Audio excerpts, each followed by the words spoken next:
selamat siang Bu Epi. Apa kabar? Halo Pak, selamat siang. Kabar saya sehat. Kabar Bapak bagaimana? Sepertinya Bapak kurang bersemangat ya.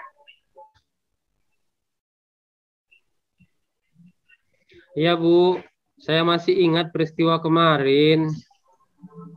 Peristiwa apa itu Pak? Hmm, apakah calon ibu mengajar sudah selesai? Dan bagaimana kira-kira solusi? Karena saya masih kepikiran dan merasa kurang kemarin. Oh, silahkan Pak. Kebetulan jadwal mengajar saya sudah selesai. Pekerjaan saya juga sudah selesai. Cerita apa itu Pak? Kira-kira atau mudah-mudahan saya bisa bantu.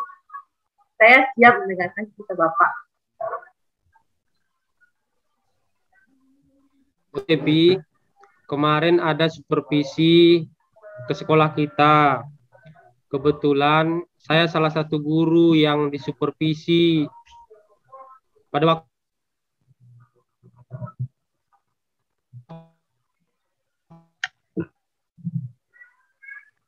waktu itu ya seperti memanfaatkan sumber-sumber belajar gitu Bu.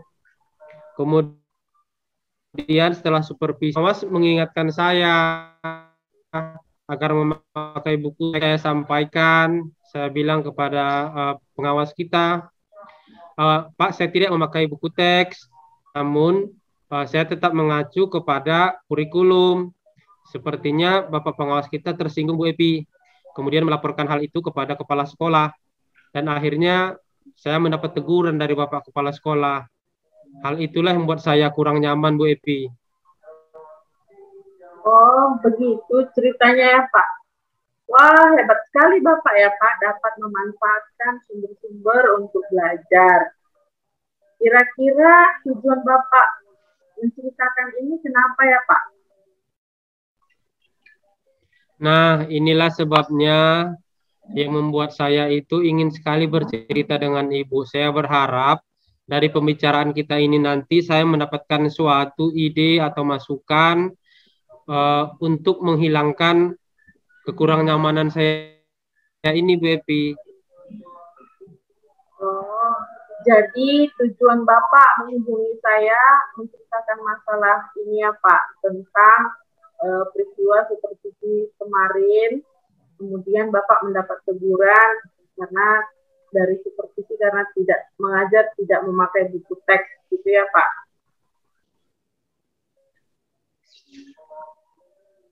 Iya Bu, jujur saya masih merasa tidak nyaman Bu Epi. Jadi alasan Bapak menjadi tidak nyaman kenapa ya Pak? Iya Bu Epi, kali teguran langsung dari Bapak Kepala Sekolah kita.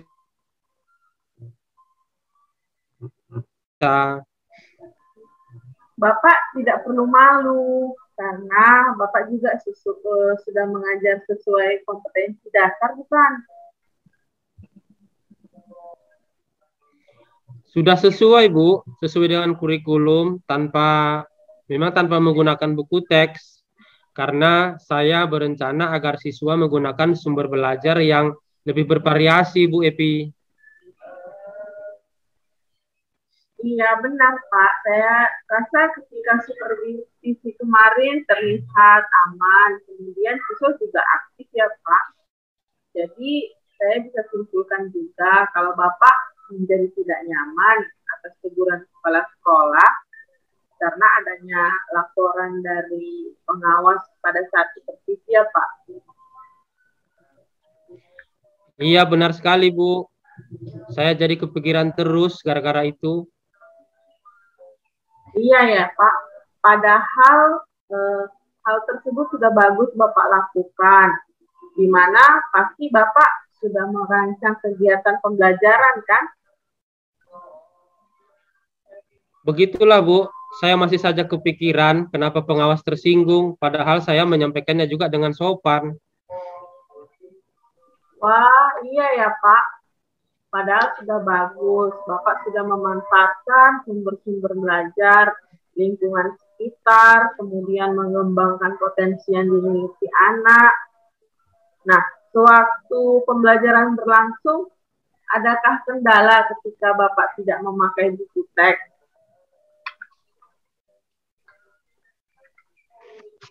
Saya masih saja kepikiran kenapa pengawas tersinggung. Padahal saya kan kemarin menyampaikannya dengan sopan, Bu Epi. Oh, iya Pak. Sebenarnya ketika Bapak mengajar, Bapak sudah mempersiapkan bahan ajarnya, Pak? Sudah, Bu. RPP dan perangkat pembelajaran sudah saya susun, saya persiapkan dengan baik. Kebetulan pada saat supervisi, saya tidak menggunakan buku paket, tapi saya menggunakan lembar kerja siswa. Jadi dengan adanya lembar kerja siswa, di situ sudah saya susun panduan lengkap, detail apa yang dilakukan oleh anak. Memang saya tidak menggunakan buku teks, Bu. Wah, iya ya Pak. Padahal sudah bagus kegiatan pembelajaran yang Bapak lakukan dengan memanfaatkan lingkungan sekitar, kemudian mengembangkan potensi yang dimiliki anak dengan mengerjakan LKS. Nah, suatu kegiatan pembelajaran berlangsung, kira-kira apa kendala yang Bapak alami ketika tidak memakai buku teks? Tidak ada kendala, Bu. Anak-anak kelihatannya bersemangat, enjoy, antusias dalam pembelajaran saya. Terlihat nyaman lah anak-anak, Bu. Oh, berarti lancar ya, Pak. Terus, kira-kira kendala Bapak kenapa tidak memakai buku teks? Alasan Bapak gimana apa? Ya, Bu Epi? Iya, gimana ya, Bu Epi? Menggunakan buku teks sepertinya bagi saya kadang membosankan, Bu Epi.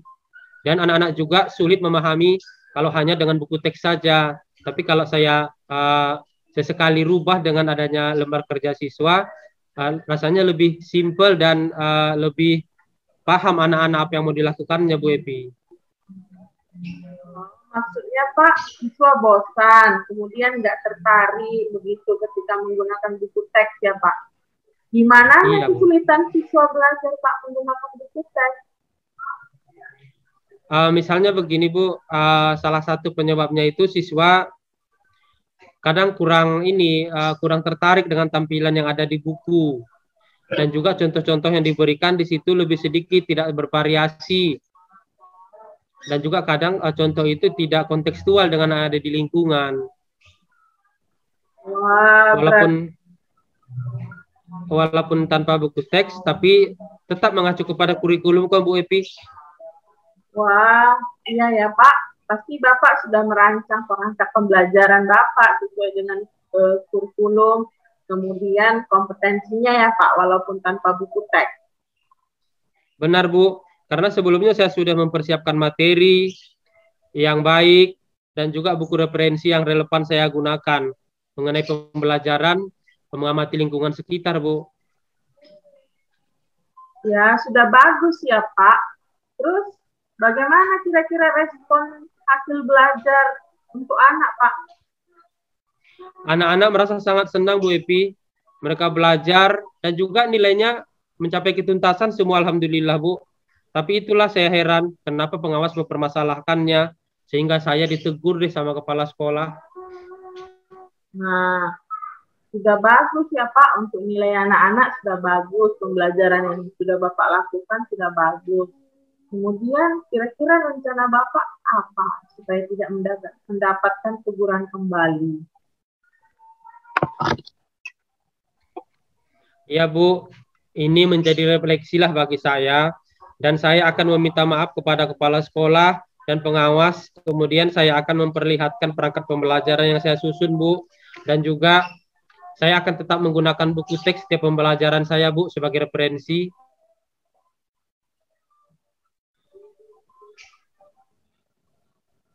Wah, bagus sekali itu Pak, menjadikannya sebuah referensi dan Bapak mau meminta maaf. Sekarang bagaimana perasaan Bapak setelah menceritakan ini kepada saya? Ya Bu, dengan saya menceritakan ini kepada Ibu, sepertinya saya merasa lebih tenang Bu, dan merasa sedikit lebih nyaman Bu Epi. Wah, saya turut senang ya Pak. Kira-kira apa yang akan Bapak lakukan terhadap kepala sekolah dan pengawas nantinya?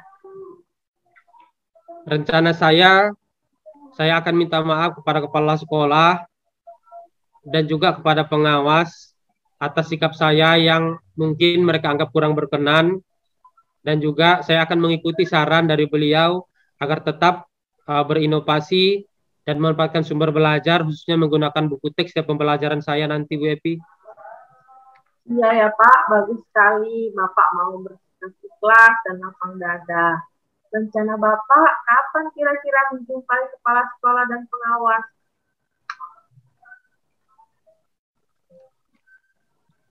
Rencana saya akan menjumpai Bapak Kepala Sekolah secepatnya, Bu Epi, menyampaikan permohonan maaf saya supaya beliau tidak tersinggung atas ucapan saya kemarin. Ya ya Pak, saya dukung Bapak, tetap semangat demi kemajuan pendidikan. Bapak sudah bagus, sudah menggunakan berbagai sumber belajar. Jadi bagaimana perasaan Bapak sekarang? Wah, Bu Epi, terima kasih sekali. Saya sekarang menjadi lebih lega, lebih nyaman. Dengan tadi saya sudah bercerita ke Ibu, jadi saya mendapatkan ide apa yang harus saya laksanakan, Bu Epi. Sepertinya saya tidak salah menelpon Ibu, saya mendapatkan solusi yang baik. Sama-sama Pak, terima kasih juga Bapak sudah berbagi cerita pengalaman. Tetap semangat ya Pak. Ya, insya Allah, Bu Epi. Terima kasih, Bu Epi. Selamat siang. Selamat siang, Pak.